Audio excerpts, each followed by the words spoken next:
Alain, propos d'un Normand. L'amour et le désir. On lit souvent dans les journaux que des amoureux ont décidé de mourir ensemble plutôt que de supporter une séparation.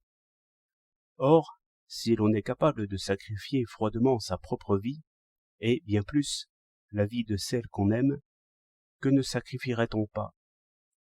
C'est là une étrange folie.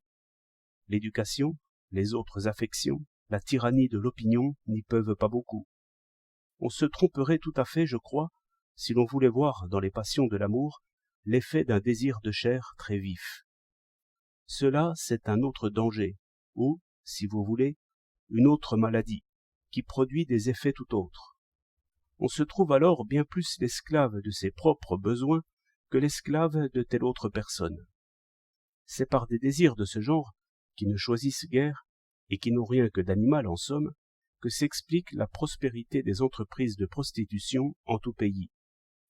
Il semble même que ce genre de fièvre va par accès, et ne change guère les travaux, les projets, les affections d'un chef de famille.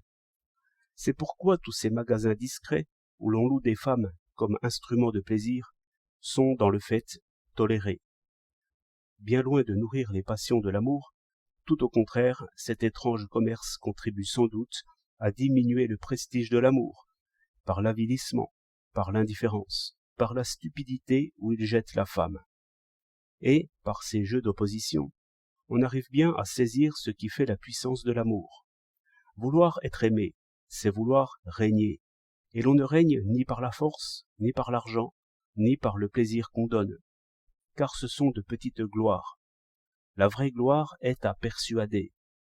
Mais c'est encore trop peu dire. On veut être adoré en esprit, et comme esprit. C'est dire qu'une femme facile, sans réserve, sans pudeur d'esprit, qui veut plaire, qui s'applique à plaire, ne sera jamais aimée passionnément.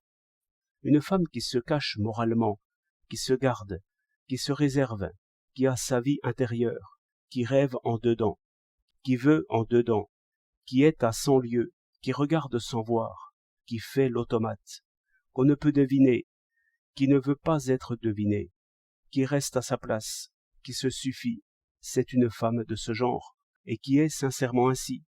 C'est une telle femme qui est redoutable pour un cœur ambitieux. Surtout dès que l'ambitieux a surpris quelque trouble, quelque signe vite réprimé, quelque lutte au-dedans, dont il est peut-être la cause. Peut-être. Et c'est sur un peut-être que l'amour vit. Je dis l'amour-passion. La certitude le transforme en un bonheur parfait et sans orage, ou bien alors le tue. L'amoureux est un ambitieux.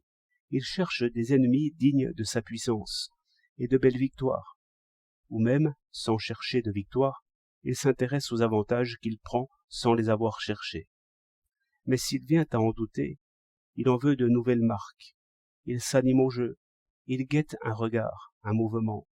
Voilà comment les obstacles, la résistance, les séparations de chaque jour exaspèrent l'amour jusqu'à la folie.